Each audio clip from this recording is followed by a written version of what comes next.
Welcome in, everyone, to the Challenge Aftershow. Tonight, we're talking about the Challenge, Season 36, Spies, Lies, and Allies, Episode 11, and it's called, Jenna, Mucus Plug.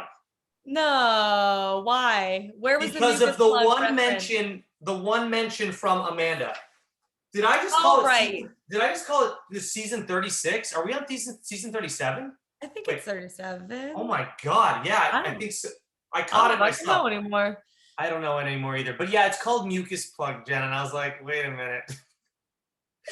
I guess that's good because then that way they won't give it away.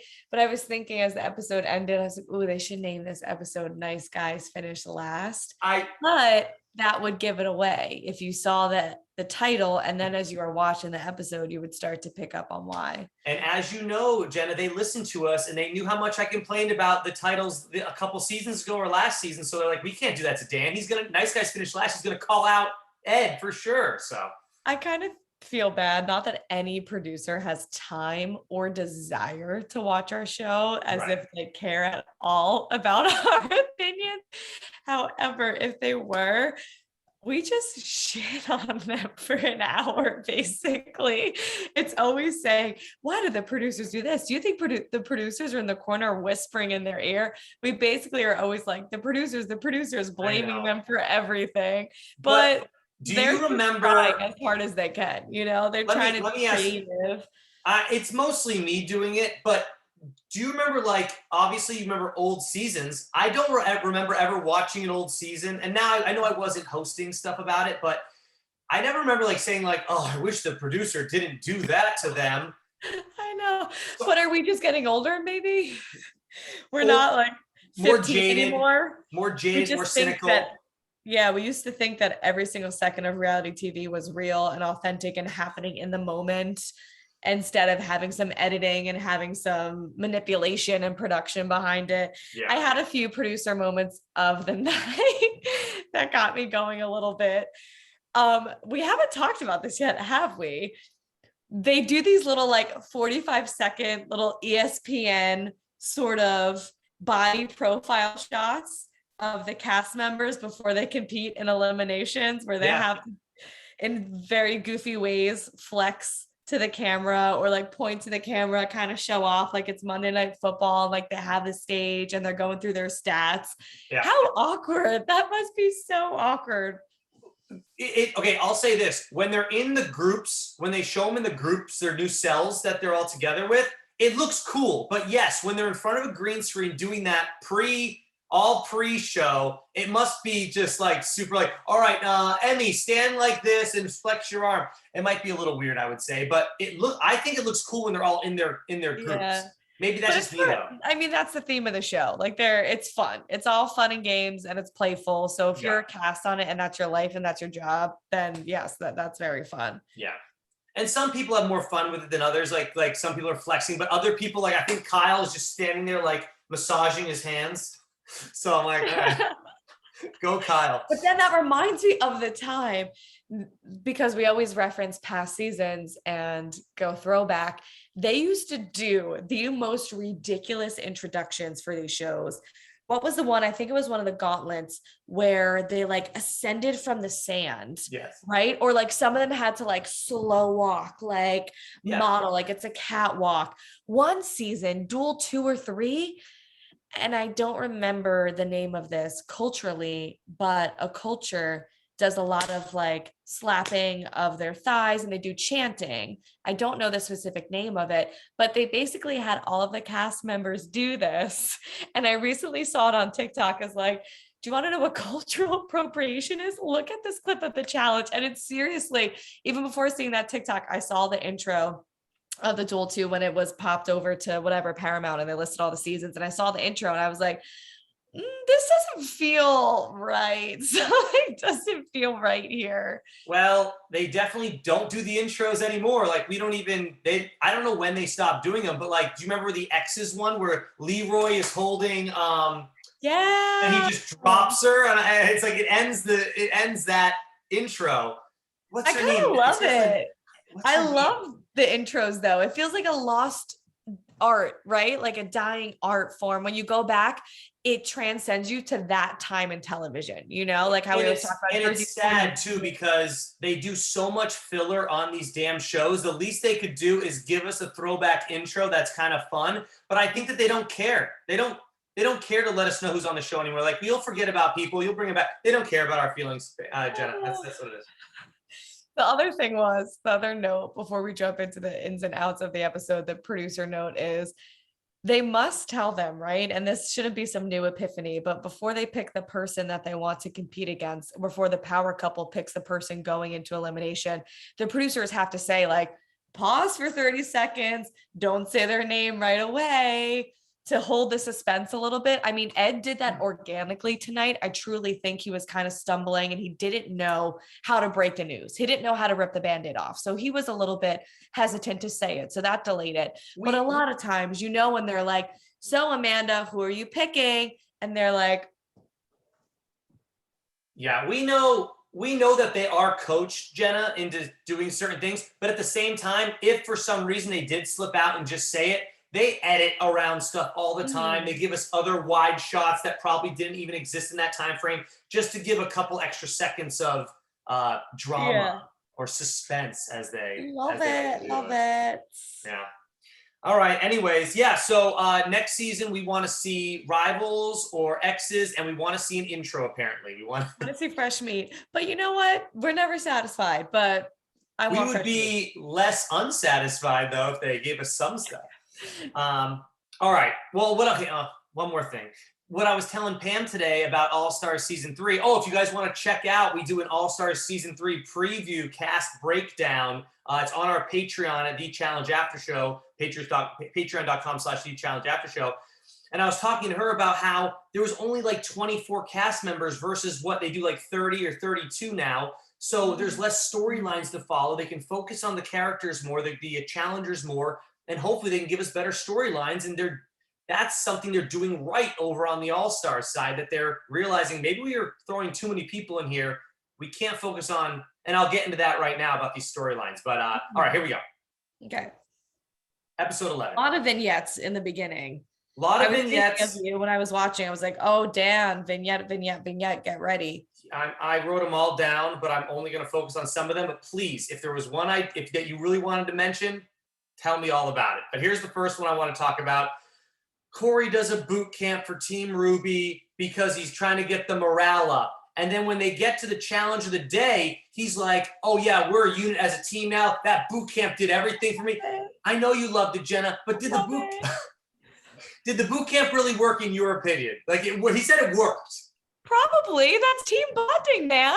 You ever play in a team that's doing really bad, so then your coach takes you bowling or some shit, or you like play kickball for practice instead of your usual sport, or you throw water balloons at each other? You need that. I think it honestly probably was a little bit of a bonding moment. I mean, Kyle doesn't take anything seriously, so you can't get much out of him. I think Big T looked like maybe she needed the workout and maybe it was a bit of a wake-up call. But for the most part, I thought it was really fun and cute that they did that. And I do think maybe being the underdogs is that sense of camaraderie and having this group work out in a little bit of like a self-deprecating way for them to feel like they know each other a little bit better competing. Like, you need the team building. You need a little bit of the team chemistry. So I thought it was cute that Corey wanted to do that, actually. I feel like Corey's really growing into being a veteran. I think they purposely give Kyle this, like, hey, Kyle, like, you know, yeah. Like, we're going to hand you this flag, hold up this red flag, be a cheerleader, make a joke of it. Like, but then at the end, we do see that Kyle, no spoilers here, because everyone that's watching this has watched it, he does decide not to return to Team Ruby. So maybe he didn't give a crap about what Corey was trying to sell. He wasn't picking up what he was putting down, as they like to say. So I'm not sure. I don't think it helped as much, but I do see your side of it for sure, Jenna. I do think that some of the people bought into what Corey was selling, but at the same time, like, they could have just had a good day on the challenge. Like, they could have just had a good day. Like, they could have just performed well. Like, we'll get into that in a little bit. The funny thing is, well, I don't know if we should mention this yet because it has to do with the elimination. So maybe I'll hold on this thought, but hopefully I remember it. But that being said, you don't see really the other teams coming together like that. So I think in the long run, I mean, Kyle left them, but in the long run, I think it does Ruby a little bit of good to feel like, okay, at least maybe we're more bonded than the other teams. But they should have won the challenge of the day. So that so that's maybe it did work, and I'm wrong, and you were right. There it is. Well, that's what I was gonna say is that, well, I guess everybody watched the episode. No, Just I'll hold it. Say it. Oh, say it? Yeah. Okay. So I was thinking at the end of it all, at the end of the show, when Kyle obviously prevails and Ed sadly leaves, Kyle decides to leave Ruby to go to Sapphire. And everybody was thinking he should leave Ruby to go to Emerald because Emerald keeps winning and they won the daily today. But it wasn't really Emerald that won. It was actually Ruby that won. If Kyle was what was the weakest link of that challenge. So it's interesting that he wants to leave when in reality, they were the winning team and they have potential to continue to win. Like Logan and Corey are very good. And with Kyle there, very good. Emmy tried really hard and she was one of the majority of the 90 percentile who competed today that didn't complete the challenge. And she made it a lot further than a lot of those vets. Big T didn't have the best day, but she still is athletic. So I think Ruby is really not that bad. I don't know why it's like the shit team. I think it's a storyline that they're trying to push for. Like they're trying to bring some drama, like, oh, Emerald's top dog, Sapphire's got CT, and Ruby's the losing team. Like they're trying to give them. They're really not. I'm good. And I wrote down a question to ask you later on, and I'm going to wait on the question because I think it's really it's about the different cells though, the 3 cells, and we'll get in. I don't want to give anything away. So yeah, all right, here we go. So we find out last week or this week that Logan actually pulled his hammy, because remember they showed it briefly. He hurt himself while running, and they didn't tell us anything about it like they tend to do. And Benny and I were like, well, they got to talk about it this episode, or what was the point of showing us that clip and showing him saying, oh, something hurts, blah, blah, blah. There's no reason. So they do that. He pulled his hammy. He's 85% right now. And, we'll see it. We'll see how that's going to play a huge factor later in this episode. So actually, the producers, give them some props here, Jenna. We can give them props. They did a good job trying to tell us a story about how Logan hurting his hammy last episode was going to affect some stuff that happened in this episode, because obviously they know what happens throughout and they can edit whatever they want throughout the thing.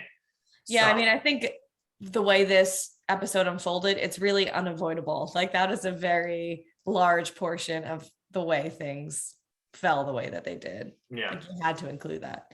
And the next topic I want to talk about is Ed talks with his mom. This is the first vignette that we see. All right, hold on. This is the first vignette we see of all the people talking to some significant other on the video phone, whatever you want to call it, on the FaceTime. And Ed is the first one that they show. And I immediately wrote down setting him up to going in. Like they're setting. I wrote it down. It's written right here before anything else was written. I said, he's going in. He's the first one they show. Now, I know they show a bunch of other people to kind of throw us off, but in that mix, they also show Nelson, who is on the chopping block kind of today. Kyle, they show him. And so they do try to give us maybe a little bit of something there. But, yeah, so. Yeah.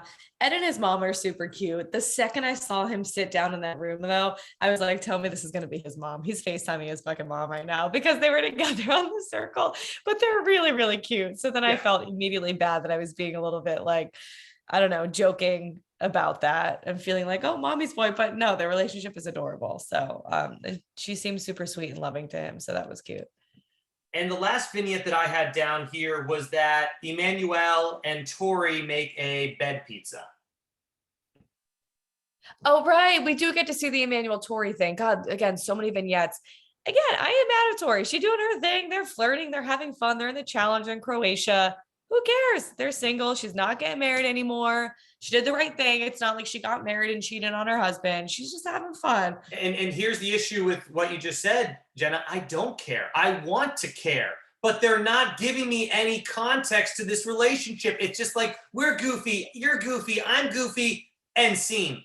Well, nothing. That's funny you say that because that's what I liked about it. I like that they didn't go too deep into it. Okay. It is what it is. Like what they have is a very flirtatious, fun, in the moment showmance. And there's no reason for that to be any more than like that cute little montage that it was, Right. where we They get made to their see comforter into Emmanuel's ass twerking. what? Oh yeah, they made their comforter into a dough pizza flipper thing. Yes, they were flipping dough with a comforter. So did they say that that's what they were doing? they were she goes, we're making pizza. That's hilarious because I didn't hear her say that. Again, I think we have to, or I have to stop trying to take everything on the challenge so seriously. So that was, it's fun. It's fun in games. Yeah. All right. Well, I guess you know what I'm looking for that next real relationship to come out of the challenge, but I guess I don't know. I'm looking for something new. You know that there's not going to be another CT and DM though. I'm not asking for that. I would take a Cara and Polly at this point just because. Let me keep going. Well, let me keep going. I would take a Kyle and Cara, like something with fun drama, but also like, oh, does he like her? Does he not? Because they showed us so much more to those relationships. They're just not giving us anything out of any of these. But I get you. Yeah, you want like an actual relationship on the show. One or two of them that you see episode by episode. It develop. Yeah, you want like a real romance. And no, we haven't seen that. We haven't seen like an actual relationship. Well, Casey and Nany. What are we saying? Casey and Nany are like but Jenna, they showed us her making her some god awful pizza something at the beginning of the season. We haven't seen him since. No, we saw them tonight. That was actually a note that I took down on the challenge, is that Casey crushes the challenge and Nany is like in love. She's so proud on the beach watching. Like she can't hold back her ear to ear smile. Yes. Her very white teeth were beaming into the sky. She was the bat. She was the bat signal. Her and Kyle have bat signals coming out of their mouths. Yes. You shine them right into the night sky. Everyone would see it. All right. That's all I got for vignettes. Anything else from the beginning of the vignettes that you liked? I think that's good. Yeah, that's really the biggest. I think we're good to move on. Challenge is called Satellite Sabotage. It's brought to you by P3 Portable Protein Snacks. Yes. Which I've had before. They're really cheap meat, but it can be tasty if you're really hungry. Anyways, the first team to go is Sapphire. And I guess the big thing from this is obviously that Kyle has a brain fart. But did you like the game? Oh yeah, this was fun. Oh, we got an yeah. This was old school challenge stuff. I wish that it had another element to it, one other element, but not puzzle wise. But maybe that, I'm not sure what the element to be, but I do love the fire hose aspect. Mm-hmm. I think that brings a lot of fun into it. I will say this, CT got to go first, or he decided to go first. Everything was super dry, notice, and he's the only one that could run across the whole thing before they even turned on the fire hose. He's already like finishing it up. But when it went to that commercial break, did you think it looked like he was guaranteed going to fall off that thing? Like he was going to swing. But then when they come back to it, he like lightly just touches the end rope and he just goes and finishes. I'm like, why did it look so much more aggressive before the commercial break? It was probably because they made him get out of the water, go back and start over and be like, CT, fall this time. We want to use it as the teaser for the end of the act. Conspiracy theory. Jenna, it's a Jenspiracy. You heard it here first on the Challenge Aftershow.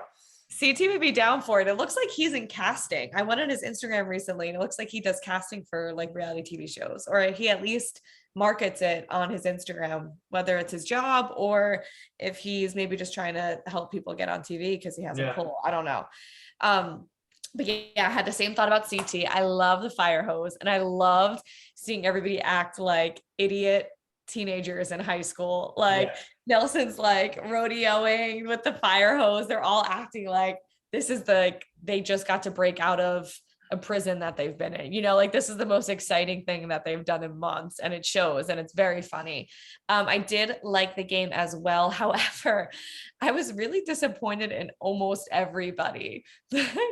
Casey did amazing. She made everybody else look like pieces of shit.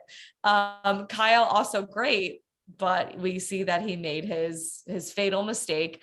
Devin did very well in a very funny, like slow word. What is the like tortoise and a hare? Like he slow and steady wins the race. He did it. Yeah. But I'll everybody say else there. I'll say who I was like old. I was disappointed in a couple people more than others, though, even though they mostly failed at this. Ashley and Bettina, it looks like they both just jump off. They say, no, I can't do this, and they just bail. Both of them did that. And I was like, wow, Ashley, she's like, I'm the game changer. Whatever. Not today. I don't care if you're up in the air. It's part of the challenge. You come here to try your best at everything. Apparently not today. Yeah, Casey held it down for the women, but really underwhelming performance for the girls. Right. Is she the only one that finished it? I think so. Yes. Yeah. For the women, yeah. Big T took one jump to the first one and she just got rocked. If she had socks on, those socks would have come flying off. I think this is one of those too, where obviously being a veteran helps you, because I'm looking at it thinking I might try to pull a CT and go very fast instead of jumping and holding onto it like an octopus, like CT is to Logan. But Like not having ever done anything like this, you don't know how your footing is going to react to the platforms. Like it's easier said than done, but it just, I don't know, for people who've been on the show for as long as they have, it was like really lackluster performances. Agreed. So that was the issue that I had with I like the idea, like you said, do you like the challenge? Well, I like the idea of it, but like you said, 90% fail rate, maybe even 95% fail rate, no good. And by the way, I know Pam always shits on Josh, but like he looked so bad up there tonight, just unathletic, couldn't even hang for a second. Like he's being like carried this whole time because of his big brother, these damn alliances he has. I always give Big T a hard time for not being made for the challenge, but like when it comes to the athletic side of things, Josh he's not good. Good stuff. Yeah, it wasn't his challenge. Like seeing him in a final, imagine seeing Josh in a final. Like, does he have a lot of endurance? Like we saw him swim. Remember he swam with was it Nany on his back that time? He did pretty well that day. But like I'm talking like endurance for a final because we've never seen him in one. I'm not sure how he's gonna do. Well, he is a really good swimmer, and swimmers have good endurance. So probably. So I just think he's a bigger guy. I'm wondering how he holds up his body weight in long distance. Yeah. Yeah. Anyways, something to think about. When Corey went, he obviously did very well, and the water guns were like bombarding him. They were wrecking him, but the editing was so extra when he was going. It was like a James Bond movie, like slow-mo, and you see like the water shoot out from the hose, and it just was like so detailed and zoomed in that it was funny. They just went really extra with the editing. Yeah, overall, I really like this challenge. I wish that more people were able to complete it. But Corey did really well. He finished. And then, Emmy crying on the way up. Like, that looked like she was really crying. Like, she was like, she's like, come on, girl. Like, she has go on. 2 levels. It's either she's crying or not. Like, but it happens every other 20 minutes, you know? It feels like it's rare to see her not crying. She cries. Did you see CT giving her a hard time when she was going up? Like, oh, I see a big fish down there. I wouldn't want to fall into that water. Oh boy. Like he was supposed to be like her uncle, and now he's being kind of mean. And then you didn't watch the preview for next week, did you? Or did you? Not really. Because in the preview, I thought it was like the 500th episode though. So that's pretty cool. Then after that, they show Emmy upset with CT, like you've changed or something like that. Like you're mean to me now. Ooh. So I was like, and we saw this happen with Big T and CT last year too. Which I was going to bring up. And I think it's very interesting that CT, because CT at the beginning of this, he's like, I love Emmy. I love her. She's bringing some. And now it looks like they're going to fight next episode. So it's like, CT, is this like, are you just doing it for the cameras, or like now your real feelings are coming out for these people? Because he clearly, like last week, I talked about it with Benny. He didn't want Big T on his team. He was trying to flag Big T to go to another cell. He doesn't want her, he's giving her all this praise. I mean, he was her partner, so I guess he kind of had to, but he didn't really feel those ways about her being this great performer. Well, we forget that CT was always incredibly blunt, incredibly talented, yes. You could maybe even say egotistical at one point. I don't like talking badly about him because we love him so much now, but yeah, he was an asshole in the past on past shows. He would fight people all the time for no reason. He would get drunk, get heated, get in people's faces. So I mean, he's very much changed and grown and is kind of like a fatherly uncle figure in the house now, but maybe he just hits that vein again and he kind of has a little bit of a mean streak. But that being said, he also is always going to try to win the money. He's always going to play for the game, which is what we like about the old players, where people are nicer now and they hold tighter to their loyalties and their friends and their alliances. What you could say is nice. However, it's not going to win you the show, and this is a game show and it's a competition. So CT is always going to have that perception of the show. He's always going to bring that to the table, where it's like what he said about Ed tonight. You can't be the nice guy. How are you going to go down there against somebody who's really good when you have somebody who's injured sitting right up there? So he's not wrong he's not wrong, and Ed's home for that very reason, where he could have brought Logan down there and destroyed Logan at that. I know Logan had good endurance in that other elimination earlier in the season against Gabo, but I don't care. Ed looked great tonight in that elimination. He just went against the one dude we'll get into it. Oh my God, why would you choose? Yeah. This is why you need to watch the show, Jenna. This is why they need to watch the show. Kyle's 3-0 now. He's probably, I think he's 4-0 now in this damn thing. Yeah. So it's one of those things with CT where it's very interesting because I get if that's where people in the house are coming from, where they feel that he starts off one way and then he'll just turn on a dime and then just be like, no, forget all that sweet stuff. When I was your friend, when I was your uncle this entire time, now I'm going to be real. Now I'm going to not really be vouching for you anymore. Now it's time for us to split off, because he did it to Big T last year. So that sucks. But I also thought he was a savage to Big T tonight too. He was really bringing it out tonight. Maybe he's starting to get, I don't know, the longer you're in this house, you can't really be that kind anymore. Maybe it's that too. Like your realness starts coming out. Like how they say in the real world, people stop being polite and start getting real. Big T got up there. He's like, Big T, you might as well fall. Save yourself some time. I know.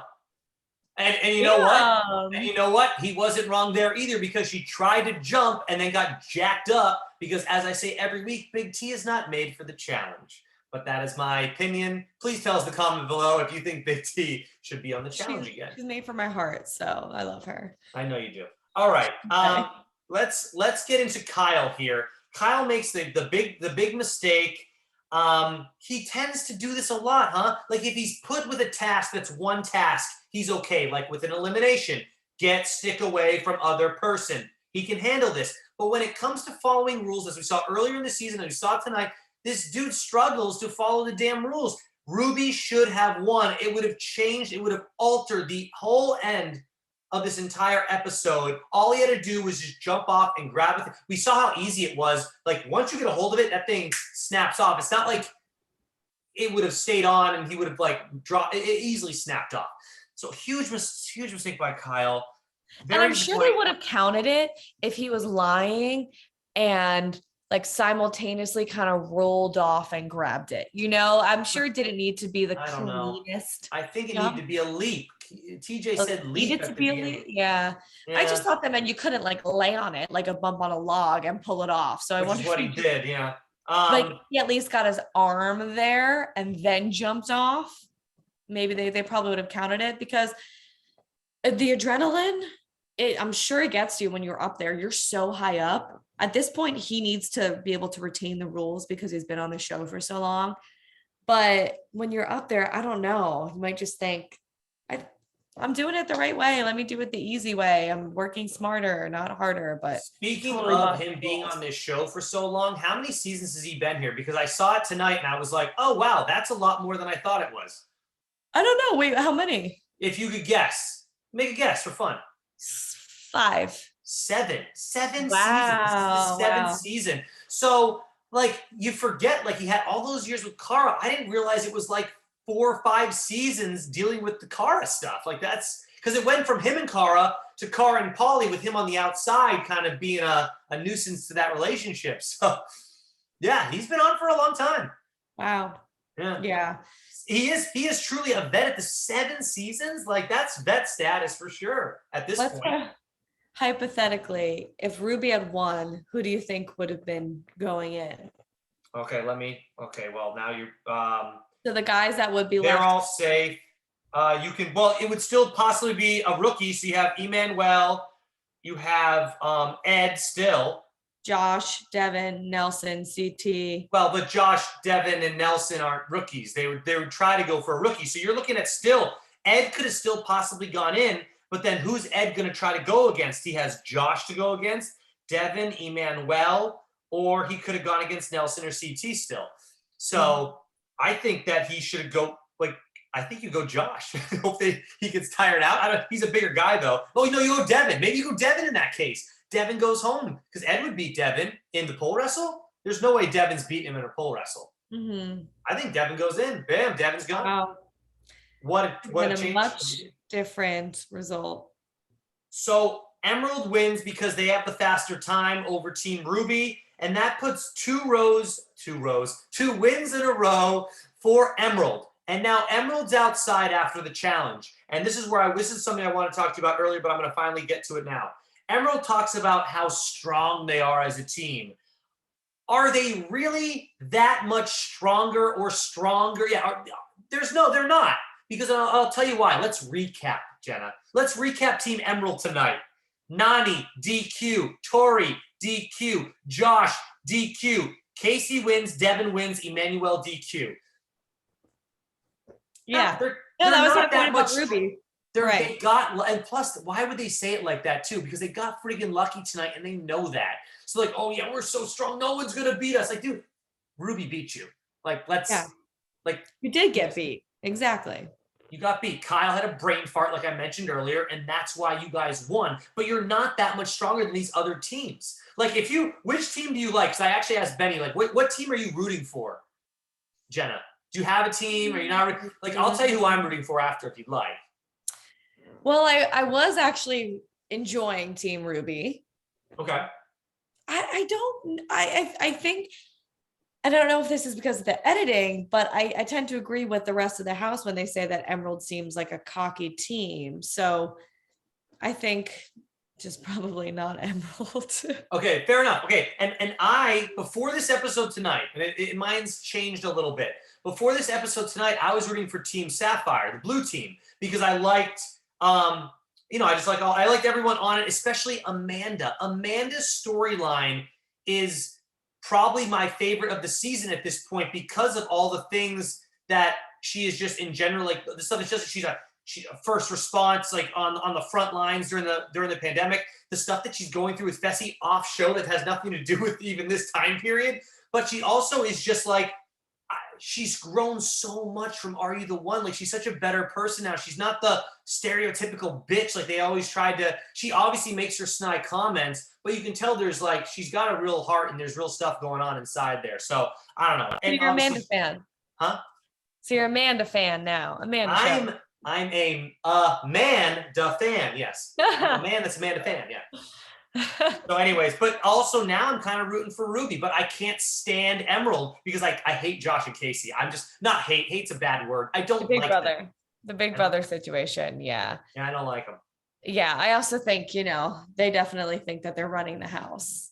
Right. And it should have backfired on them tonight, but Kyle epic mistake. So it's kind of everything is situational too. Like I do believe that they are probably the most well-rounded because they have what feels like so many more veterans. Well, you know what? I guess the other teams have as much too. I'm telling you, every team has their stronger players and their more weak players. Because Ruby, unfortunately, has Big T on it, and I think that could bite him in the butt. But I mean, then you go over to Sapphire and you have, I don't know, maybe Bettina and Ashley tonight. And Amanda's not really great at performing. Okay, fair. You nailed it. So like every team, and then if you go to Emerald, they have Josh. Stop. I guess he's the weakest. I mean, Nany's not always the best. Nany's always like kind of hit or miss, right? Things are situational where it's not like everybody on Emerald is always 100%. Right. Yeah. So deliberation. Let's get to nominations. Yeah. Ruby Cell has a love fest to start off nominations. I'm like, okay, It's I'm so over cute. it. See, the Corey's boot camp works, Dan. I know it's just it was too much for me. Whatever. I don't know. And It was I knew cute. Kyle's not really buying into it though. So I wanted Kyle to say something like, yeah, like because Kyle, and that's the other weird thing too, is Kyle was so depressed over losing tonight or messing it up for his team. So Right. instead of like sticking around after he wins it, hey, I'm gonna come back, I'm gonna help you guys win because I screwed you over each $3,000 tonight, he leaves the Ruby team. Like I thought that was so weird. And like the Ruby team was so forgiving of him as well. He didn't give two shits about it. Kyle, that upsets me when Kyle does stuff like that because I am a fan of his. But when he does stuff like that, it's like, no, dude, that's if you really felt bad about losing them, screwing them over the $3,000 each, you should have gone back there, proved your worth, won the next one, and maybe the next one's going to be brought to us by another promotion that's going to win you another $5,000. Burger King is going to sponsor you. Y'all get to wear the hats and get free Burger King for life if you win the next challenge. So what the hell? But it is a competition show. It is an individual game, and Correct. You want to win $1 million. So if he thinks that being on CT's team is going to get him there, then that's why he made that move. So again, we talk about we kind of miss when people were a little bit more ruthless and played the game, but also understood it was the game and didn't get overly sensitive to people throwing them in or having to go into elimination or backstabbing them. I do think it is nice when people are honest and loyal, but I just don't think anybody should feel slighted or like incredibly surprised when people do what's best for them instead of for you. Unless you're like a Nelson Corey situation, unless you were like best friends outside of this house, then I imagine it would be very hard to backstab somebody and very hard to receive that. But that's really all Kyle is doing. Like he doesn't even get along with Corey anyway. Which, by the way, I actually think that Kyle choosing to go to Sapphire actually benefits the Ruby team because from the very start, I understand what Corey and Nelson were doing by splitting apart to make their chances better to not get thrown down there, but they like working together. So if they can not have a puzzle in their way, they should be good to go. Like they're going to be good teammates. They're going to be rooting for each other. So I like the Ruby. I'm rooting more Ruby now, I guess is my point, because I saw beginning of the episode I was all Sapphire, but I'm Team Ruby, and I think a lot of people. Tell us in the comment section after this episode what team you're rooting for, because I think a lot of people love a good underdog story like I do. And if Ruby's considered the underdog, which is what the producers are trying to get us to believe, then I believe it, Jenna. I'm on Team Ruby now if they're the underdog. Agreed. And again, I was just vouching for Kyle because I'm speaking from his perspective. If he thinks he needs to move from Ruby to Sapphire, that's what he thinks he needs to do. So that's how he's going to get his $1 million. However, in my opinion, as we stated earlier, I feel like that was just a lateral move for him because I don't really know what Sapphire offers other than CT. And CT, yes, is the GOAT, but is Amanda and Bettina that much better than Emmy and Big T? I would likely argue that Emmy and Big T are better females to be on a team with. And you have Corey on Sapphire. I'm sorry, on Ruby. So CT probably outweighs Corey, but Corey's not really like a slouch. I mean, CT is so much better in being well-rounded and in puzzles, and he's also like an incredible specimen. So yes, CT obviously, is better, but Corey is no one to be slept on either. So I just don't really see it being that tremendous of an upgrade. It's not. There's pros and cons to going to either back to Sapphire or back to Ruby. So I don't think Kyle made a bad or good decision. I think like you said, it's a lateral move and he's just as well off on either team. But if you think about it, everyone's so afraid to mess with CT that if push comes to shove and they have to throw in someone from Sapphire, isn't he the only other guy over there, Kyle? So Kyle's could in theory screw himself too. If I'm just saying, like, it's probably not going to come down to just Team Sapphire, obviously, because there's two teams, but no one's going to choose to go into an elimination against CT over Kyle. It's probably just not going to happen. So Kyle, I don't know, buddy, but we'll see what happens. And hey, pretty good drama tonight. I actually thought this episode was really good. I was really into this episode. Yeah, I thought it was pretty good, but I kept falling victim to like wanting to just look at my phone for a minute. Like it didn't really totally suck me in. No, I'm you know until the elimination. The elimination, I right. actually started to get annoyed about how many confessionals were in there because I just wanted to watch. I just wanted to watch them compete. Yeah. I don't get sucked in for the entire episode like I used to, like you said. I'm portions of it where I'm like this, but never the whole thing. I'm waiting for All-Star season 2 to hopefully suck me in the whole time. That's what I'm really hoping. But we'll see. But in nominations, what are your thoughts on Ed basically volunteering himself? Ed, big mistake. This is what you do. This is what you need to do if you're Ed. You say, hey guys, I know I'm a rookie. I know Logan's a rookie, so may the best man win. Whoever you want to vote for them. Do not tell Logan you're not don't lose that bargaining chip yet, which is what Ed does there by saying, Logan, you're safe. He guarantees he has to go in against the vet. Why you always look, there's a wounded animal over there and you have an opportunity to go against a wounded animal for hunting food or to go against a deer that's in tip-top shape to get that same food. You go against the one you can guarantee get a win, come back so you can share that money with your mom later, Ed. Like, what the hell are you thinking? So, big mistake. You were most likely getting nominated in no matter what. It was either you or Logan. And then therefore, when you get down there, you can then just take Logan in there with you. Everyone's saying that, though. This is not like some brilliant thing I came up with. Like, to your point, I think what you and what everybody else is thinking is probably the smarter, safer bet. However, here's my thought is I was hoping that whoever Ed went in against veteran wise that he would beat. And I felt confident that he could because he is so strong and athletic that I was hoping, or thinking rather, Ed could very well come back. And I like that he didn't go in against another rookie because finally rookies are starting to team up a little bit too late. It's not like they're going to run the game now. There's so little of them left. But I kind of actually appreciated that he didn't go in against a fellow rookie because we've been wanting to see that all season. But yeah, again, everyone's got to get themselves that $1 million. So how do you get to that point? Correct. It just was something that I thought, if he could pull this off and he comes back and he saved his friend in the process, that's pretty sick if he could do that. It's the same thing I said about Priscilla last week with Benny. I said, I know Priscilla's friends with Big T. I get it. They are friends for the show. They met on the show.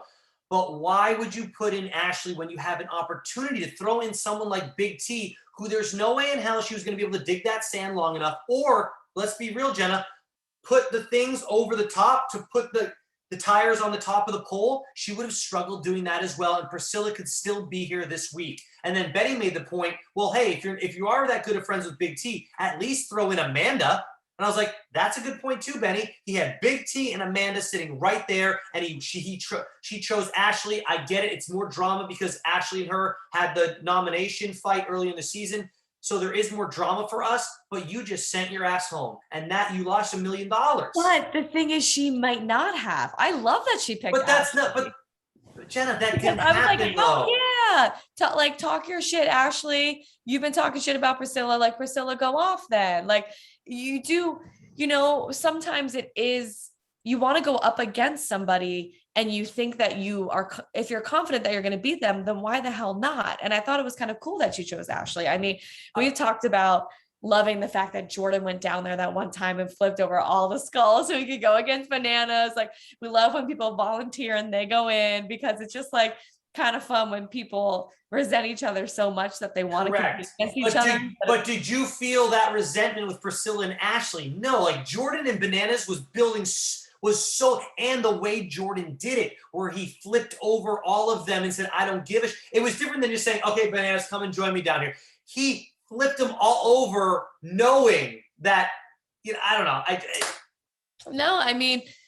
They're all fair opinions, because I don't know if it's the smartest move for Priscilla, but I still liked it. It's like that we always think of this show in two different ways. Sometimes I truly myself forget that it is $4 million and that people Right. need to be ruthless and fight skin and teeth to get to the finish line. But at the same time, I like when they just do things out of a personal feeling and you take the money out of it. And that's what Priscilla did there. And that's what other people have done in the past. And I've always enjoyed that. So there is that element to it as well. And Jenna, you will be exactly right. If Priscilla or Ed they get invited back for another season, then the drama that they tried to bring by bringing down these vets to go against, there's their payoff. If they never get asked to come back again, then this was their one chance to win $1 million and they just screwed themselves over. But if by choosing Ashley, if that was dramatic enough for these producers to bring them back, and same with Ed tonight by bringing down Kyle, then yes, they get another opportunity, $1 million, they get their weekly paycheck, they get to bring up their social media status, whatever. But if this was their only chance and they decided to make those decisions and they went home, then they made the wrong decision. There's no way around it. They did. It would have been sick, it could have been sick if they won. Okay, yes, but they lost. And that in hindsight, we have to look at hindsight. It's over. But we also don't want predictability. We don't want them to just go against the easy person every time. We want to see like the underdog win, or that is fair. We do want to see the underdog win, like when Jay beat CT. I totally get it. Like that was great. And I also, it's just refreshing to see somebody have a confidence instead of making the scared decision. But and I also like that Ed was 100% truthful the whole season. Maybe that'll come and let him back on another season where he was just 100% honest. I'm not going to play a lying game like other people do. I'm going to be straight up with everybody, blah, blah, blah. And I don't know. I mean, you can quote the Green Day song, Nice Guys Finish Last all you want, but I mean, he did go home for being too nice. So how did you think he performed in the elimination? What were your thoughts about the elimination? I think if he didn't want to pick Logan, I think picking Kyle was the wrong decision for multiple reasons. First, we know Kyle's history, that he's amazing at the pole wrestle. Second, Kyle is so much longer. Ed's very stocky, and that's not a bad term. I'm trying to think of compact. He's a compact fellow. And to go against someone that has so much arm strength, even when you rip something away from someone, all that does is make their arms go from here to here. They can still hold on to you. But when you have someone with shorter limbs, like we've met Nelson in real life, Nelson is not very tall. If you look at our picture that's on our Patreon, I'm hovering over you, Pam, and Nelson are all the same height, and then my goofy ass is way up here. So Nelson, I'm only 6 feet tall, Jenna. So Nelson's not very, so I think he should have gone against someone like a Nelson, who I think strength level, they're probably around the same strength, and they're both shorter, so he had an easier chance of ripping away the pole from him. Why? What were your thoughts on his decision and everything that went down? I didn't know arriving to the elimination that it was going to be pole wrestling. Which is fine. You don't have to, because that's the great thing. They get to decide once they get there. So when Ed was doing his back and forth in his own head, playing devil's advocate with himself while down there, I said out loud, pick Kyle, pick Kyle. Well, you did. I did, because I didn't know it was pole wrestling. But they showed the pole. I wasn't paying attention.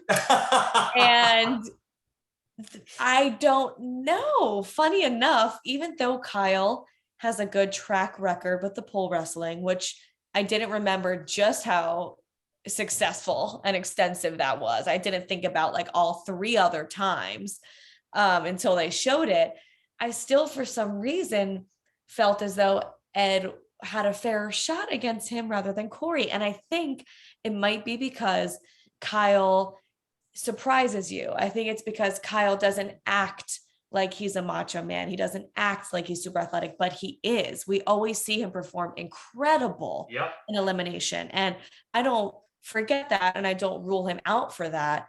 But there still was something where I was like, don't pick Corey. I don't know why. I just felt like I thought Corey was going to be stronger, maybe because his muscles are just a little bit more obvious, So I kind of made that bad judgment call just based on like looks, but we know that looks are not everything at all in an athletic performance.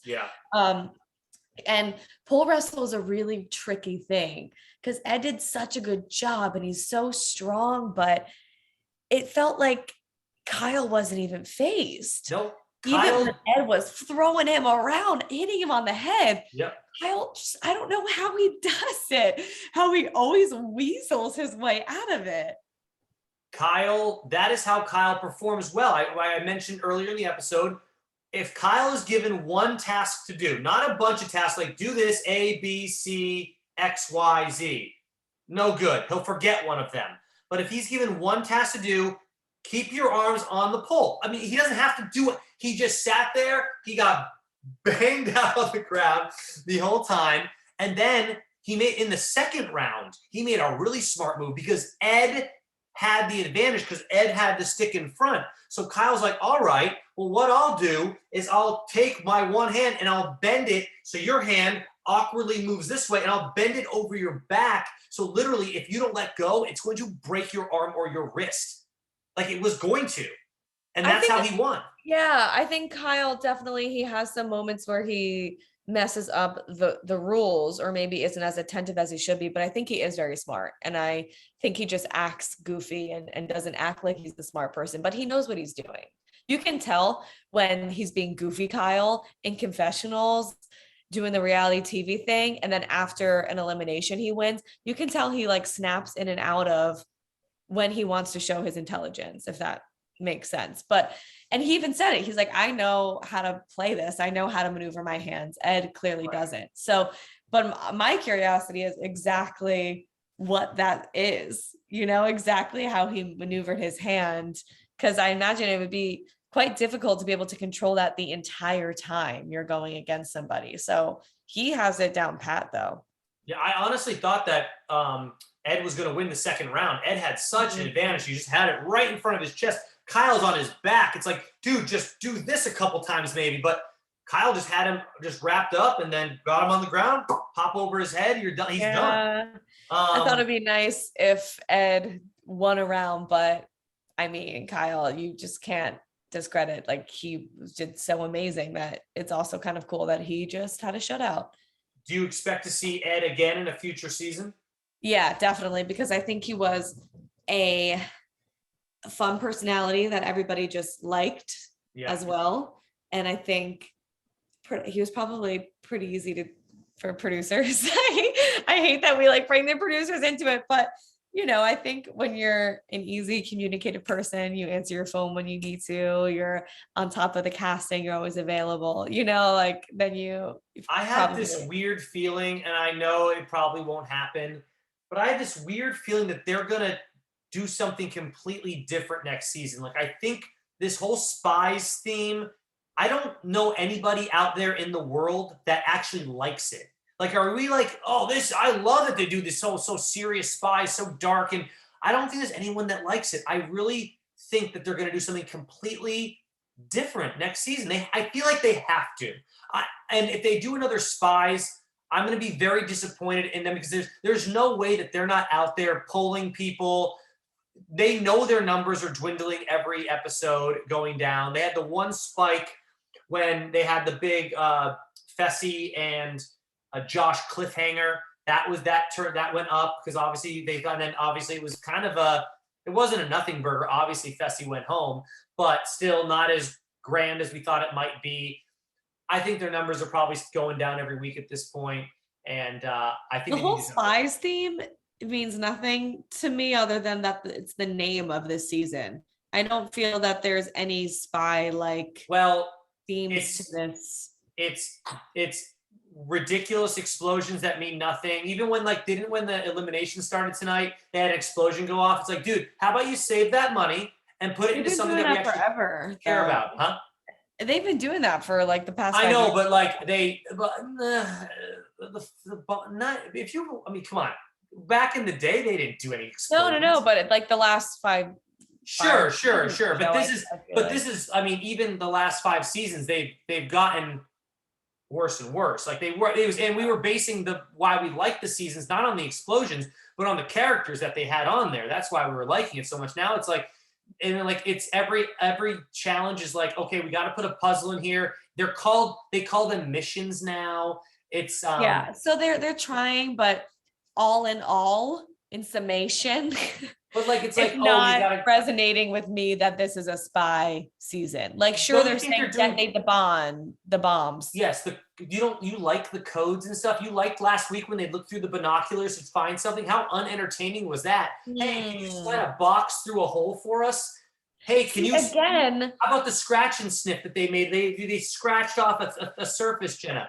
This isn't good shit. This is awful. Well, again, I feel like that's kind of on par with some of the past challenges. They've scratched shit off walls before. I don't know. They were in a cave. Was that a spy one? That was a spy Yeah, but one. that was awful. Okay. Well, I just mean it's not as though these are so out of the box spy like challenges that it's making me remember, oh yeah, this is a spy season. I feel like it's pretty much in par with the rest of the seasons, that nothing's sticking out to me as it being memorably Well, spy. hey, you know what? Tell us in the comments below how you feel about this spy theme, because I think it's obnoxious. Yeah, it doesn't mean anything. I keep wanting to call this season Spy Line Alibis. I don't know why. I just need that extra like syllable. Alibis. Hey. For some reason, Scott. Yeah, and alibis, because they always be lying to each other. So what's your alibi? Well, that's something that they've been doing every season since challenge season 1. So exactly. All right. Well, do you have any other? Oh, hashtag nice guys finish last. If you're still listening to us right now, there you go. There we go. I like it. Do you, I'm gonna save news and gossip because I know Pam's gonna jump on with me on Patreon tomorrow. Tons of news and gossip. If you guys want to know more about, there's a Devin and Pauly situation that's out there. Oh my God, Jenna, Amanda and Fessy situation. After the fact that he was caught with another girl, there's more to the story now. This is getting so good. We're going to talk about that on Patreon tomorrow at the Challenge Aftershow. And there's something else we're going to talk about. Pauly and Ed. Pauly and Ed are making the news. Do you know why? Don't say it if you do, because we're going to talk about it. Then you shouldn't have asked, but you should have asked because you know I never know shit. All you had to say was yes or no. You didn't have to say yes. No. The answer is no. Got it. Any final thoughts on episode 11, Mucus Plug, which I thought was, okay. I don't know. I kind of am like, when's the final? When's the final? Oh, you're ready for a final after episode? Jenna, you know you're getting 20 episodes before that damn final. Probably. Or 18 Lord. at least. Oh, dear God. Wow. I want to watch White Lotus. I need to finish Only Murders in the Building. There's so many things I want to watch. Challenge. Yeah, White Lotus is thebomb.com. I thought that was really good. And then is the murders in the apartment thing any good? Is it any good? Only Murders in the Building.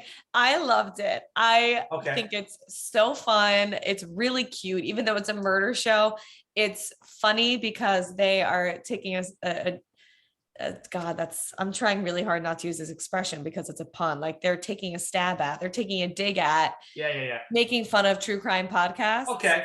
So it just has like a good backbone of humor to it. And Steve Martin and Martin Short are amazing and so funny. And I love Selena Gomez, and I think she does a really good job in it. I'm proud of her. So for me, yes, but I understand it might not be everybody's cup of tea because it's not like. All right. I'm going to write that down. And check it out. I finally started the other two that's on HBO. Did 2 seasons. The other two. Oh, the other two. Oh, I thought you were I thought that was a preface. I thought you were saying the other 2 shows, 1 and 2. No, that's it. And then the other one that my girlfriend and I have started because we both loved You, on Netflix. I need to watch that. You see? I won't. So season 3, we're like 4 or 5 episodes in at this point. Definitely worth the watch. The first 2 seasons we watched separately because we weren't together yet. And now we're like, this is like the first show we're actually trying to watch together. So when she gets home from work, I'm hopefully gonna get her to watch an episode with me tonight. I forgot it's so much earlier near you. I'm so jealous. Yeah, there's so many shows I want to watch. There's no time. That's what I mean. As much as I love the challenge, like the last 2 seasons haven't been sucking me in enough to want to not watch my other shit on a Wednesday night, you know? I got you. Yeah. All right. We'll get out of here. Thank you guys so much for joining us. We're going to be back tomorrow on Patreon. I know Pam's going to be joining me. So please check out our Patreon. Oh, also on the YouTube channel that you're on right now, I got my brother and my 2 cousins together, and we did a video game podcast for fun. and we talk about N64 video games, the best ones. We'd love to hear what you guys have to think about that. It was a blast. Are they massholes like you? What's that? Are they massholes like you? They, my two cousins still live in Massachusetts, and my brother obviously grew up there with me. So yes, we were all massholes at one point. Yay! But my brother, as you know, my brother's down in Charleston, South Carolina now. So your sister watches the challenge? Oh yeah, her and I watched it our whole lives growing up until obviously. Can she be a guest host? Of course she can. Yeah, we should have. Well, we could have. I was gonna have her on if you and Pam if you guys can't make it. Like I had Benny on last week because you two were busy. But like I could have her join us sometime, where there'd be the three of us, something like that. I think she should. And it would be cool. So. It would be cool because she looks just like you, so you two would be twins. Yeah. And you're both engaged. And you're both white women. So there you go. White women. You are literally my sister. Like I swear, you guys, like she would do this. She would move it. Yes. All right. Anyways, all right. Thank you guys for joining us. We'll see you next week, and check us out on the Patreon at The Challenge After Show. Bye. Cara lives. Cara does live. Yes.